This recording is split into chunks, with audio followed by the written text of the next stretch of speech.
hard to imagine why any self-respecting teen would bear it all on a cell phone photo, but 1 in 5 of our kids has already done it. It is a problem. How big a problem? It's a big problem. People, they send sexy text messages more than people think they do. Some youngsters consider sexting a form of high-tech flirting, but the intimate messages rarely stay private. I'm not gonna lie, there's so many people I know that have come to me saying, oh, I showed this and this person, and now everybody knows, and now I'm known as the school slut. In the Spokane School District, children as young as 6th graders have been caught sexting nude photos of themselves. Something done as a lark can leave a long-lasting impact. Feelings are hurt, labels are placed on students that their pictures have been seen by others. It's a real devastating experience. While most sexting pictures are born of young love, other students have found covertly taken photos can socially cripple their enemies. I'm aware of a case when kids take pictures of schoolmates in gym class in the locker room and then distribute them. And that leads not just to child pornography, but that becomes harassment. Chuck Haley is a sex crimes detective for the Spokane Sheriff's Office who's picked up this dozen sexting cases since the beginning of the year.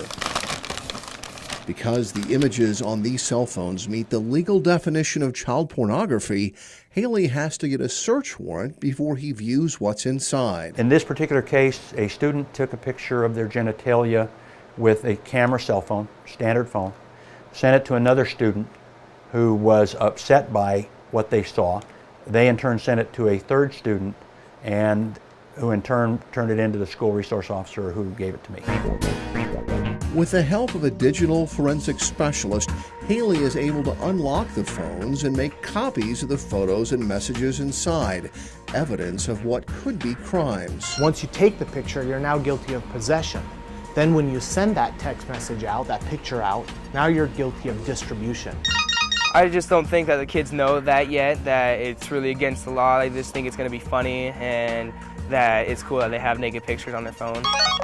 Teens say there are a couple of reasons why sexting has become so popular, why girls are taking pictures of themselves. I think that it satisfies guys, because then they don't have to actually give them sex. They can just show them what they would get from them. But by the time that all rolls around, then they break up. So they don't really ever have to have sex with them, they just showed them. Teens are showing themselves to even larger audiences on social networks. Just recently as last month, 90,000 registered sex offenders were taken off of MySpace page when they were determined that they were out there, trolling around looking for kids. Experts warn sexting photos can make your child stand out in a sea of cyber faces. Not only will they become a target, but there's escalated sexting that can occur, which may include stalking, luring, and even possibly assault. Do you think this is dangerous? Yes. How come? Because you could get, raped. People could just show their friends, and then their friends could be like, wow, I really want that, and then they will rape you. And that's why detectives and educators say it's time for parents to invade their kids' privacy. Be a parent. Look at their cell phone.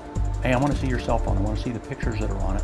I want to look at your text messages. Parents need to take a look at their kids' cell phones, what's being sent, look at their face page, see what's online. And don't warn them that they're going to do it. Just walk in and say, I want to see it. I'm your mom, and I have a duty as your mom to make sure that you're safe.